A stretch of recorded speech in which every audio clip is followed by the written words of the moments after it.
Hello hello អ្នកគ្នាខ្ញុំទៀតហើយខ្ញុំយូឡាថ្ងៃនេះយើងមកកាន់ឆាត់ថ្មីគឺ chapter ទី5ដល់ទី6ខ្ញុំមិនចង់និយាយច្រើនទេឥឡូវយើងចាប់ផ្ដើមសាច់រឿងហ្មងតើ chapter មុនណាបាទយើងឃើញនៅក្នុងឡានមួយហើយយើងដឹងរៀនឮសលេងអីទេហើយក៏យើងបានឃើញស៊ីយ៉ុនហើយនិងថេយ៉ុនហើយអ្នកពីរពងលេងលកឡសក់ហ្នឹងថេយ៉ុនក៏បាននិយាយថាតើឯងហ្នឹងអត់គិតទេថាខ្លួនប្រាណរបស់ឯងហ្នឹងមានប្រតិកម្មរាល់ពេលដែលខ្ញុំប៉ះឯងហើយឯងក៏មិនអាចរឹងខ្ញុំចេញបានទេព្រោះឯងណាមិនអាចខ្វះខ្ញុំបានហើយស៊ីយ៉ុនក៏បានតបទាំងញ័រថាថេយ៉ុនឯងកុំលឿនពេកហើយថេយ៉ុនហ្នឹងគាត់អន់ទៅថើបស៊ីយ៉ុនហើយគាត់និយាយថាតើឯងនៅជាហាអត់នឹកការប៉ះពាល់របស់ជេហាថេហាគាត់ធ្វើបណ្ដាហើយគាត់និយាយបណ្ដាថាហេតុអ្វីបានជាអ្នកមិនស្រមៃថាខ្ញុំជាជេហាទៅស៊ីយ៉ុនគាត់តបទាំងញ័រថាអ្នកមិនដូចជាហាទេប៉ុន្តែខ្ញុំចូលចិត្តរបស់អ្នកជាងថេយ៉ុនក៏ដល់ពីអ្នករៀបវិញជេវ៉ុនក៏បាននិយាយថាតើអ្នកលេងសើចមួយខ្ញុំមែនទេអ្នកចោលធ្វើវានៅទីនេះជេហាគាត់ងាកទៅហើយគាត់និយាយថាព្រោះខ្ញុំគិតថាវាមិនយូរទេហេតុអ្វីតើអ្នកចង់បដូរចិត្តឬជេវ៉ុនគាត់និយាយសើចថាគ្រាន់តែមកទីនេះហើយធ្វើវាឲ្យលឿនជេហាក៏បានសួរបកទៅកាន់ជេវ៉ុនវិញថា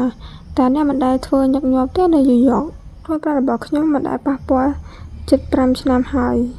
ជេហាសួរទាំងឆ្ងល់ថាតើអ្នកមិនអាចបន្តរស់នៅដោយគ្មានថេយ៉ុនបានមែនទេមិនអាចអនុញ្ញាតឲ្យណាគេប៉ះពាល់អ្នកក្រៅពីថេយ៉ុនមែនទេជេវ៉ុនក៏បានតបទៅកាន់ជេហាថាវាមិនមែននឹងទេគ្រាន់តែខ្ញុំមិនចង់ប៉ុន្តែអ្នកអនុញ្ញាតឲ្យខ្ញុំធ្វើវាជេវ៉ុនអន់ទៅក្រោមហើយគាត់ទៅបានតបទៅកាន់ជេហាថាព្រោះឯងមិនមែនអ្នកដទៃហ្នឹងណាអាល្ងងតបពីជេវ៉ុនបាននិយាយចប់ពីអ្នកហ្នឹងគាត់ក៏បានលេងលកឡងមួយគ្នាហើយជេហាក៏បាននិយាយថាតើអ្នកហ្នឹងពិតជាល្ងងមែនអ្នកអត់គ្នាជេវ៉ុនគាត់អត់ងន់ងឹមណាស់ដល់គាត់ធ្វើអីទេហើយថេហាក៏បានសួរទៅកាន់ជេវ៉ុនថាតើអ្នកចង់ខ្ញុំទៅធ្វើអ្នកទេហើយគាត់ក៏បាននិយាយតថាឬក៏ឯងចង់ធ្វើវាដោយខ្លួនឯងជេវ៉ុនស្រែកដាក់ជេហាទាំងខឹងហើយជេហាក៏បានសួរទៅជេវ៉ុនតាមតថាឯងសម្រាប់សិនទៅខ្ញុំគ្រាន់តែសួរឯងតើហើយជេវ៉ុនក៏បានសួរទៅកាន់ជេហាថាតើឯងពិតប្រកបទេថាស៊ីយ៉ុនកំពុងនៅជាមួយជេហាហើយជេហាតបទៅជេវ៉ុនទាំងឡាយគាត់ហ្នឹងគឺនៅស្ងៀមទេហើយគាត់បាននិយាយថាបើឯងចង់ច្បាស់ឯងមិនខកទៅពីអ្នកហ្នឹងទៅហើយប្រកាសចិត្តហើយសោកៗហ្នឹងជេវ៉ុនក៏បានសួរទៅកាន់ជេហាថា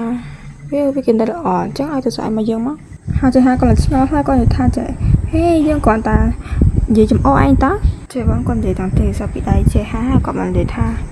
កុំដាក់ច្រើនពេកឯងដាក់ទៅពីរបានហើយធ្វើវាថ្នមទៅហើយជេហាគាត់និយាយតែកប៉ុនមកថាយើងមិនដែលជប់ណាគេដែលមានច្បាប់ទម្លាប់ញ៉ៃនេះឯងទេខ្ញុំនិយាយមែនកន្លែងហ្នឹងជេហាគាត់ថាគេចុកមីឡើងតំណង100ជេវ៉ុនដល់ពេលគាត់បានទូរស័ព្ទពីជេហាហើយគាត់ចាប់ដើមខលទៅជេយ៉ុនជេហាគាត់និយាយតាមស្ពតដែលថាអាចជប់លេងសាប់សិនមើលដល់អារម្មណ៍លើរឿងនេះសិនទៅហើយគាត់មកវិញនេះវិញគាត់កំពុងលេងលកឡហើយក៏បានលើទូរស័ព្ទរោហើយសេយ៉ុនក៏បាននិយាយប្រាប់ស៊ីយ៉ុនថាថេយ៉ុនណាយើងលើទូរស័ព្ទសិនមានតែគេខំមកយើងថេយ៉ុនក៏បានសកម្មភាពហើយស៊ីយ៉ុនគាត់មើលទូរស័ព្ទហើយក៏គាត់ឡើងភាពថាហាជេហាគាត់ខំមកស៊ីយ៉ុនក៏បានសេឲ្យស៊ីថេយ៉ុនថាឈប់សកម្មភាពសិនហើយក៏បានបែរមកអ្នកនៅទូរស័ព្ទថាសួស្ដីបងជេហាបងខំពួកខ្ញុំមានកាយដែរជេវ៉ុនក៏បានឆ្លើយតបហើយគាត់អញ្ញឹមនឹងសំចិត្តហ្មងហើយស៊ីយ៉ុនក៏ទៅសួរថាតើមិនខំមែនមិនបានអត់និយាយចឹងហើយស៊ីយ៉ុនក៏នៅឆ្ងល់ទៅជុំបែបមានតែគេនិយាយចឹងគាត់ក៏តក្រារហូតហើយក៏ឡើងញឹមឆ្ងាញ់ដាក់ស៊ីយ៉ុនហើយស៊ីយ៉ុនក្បែរថា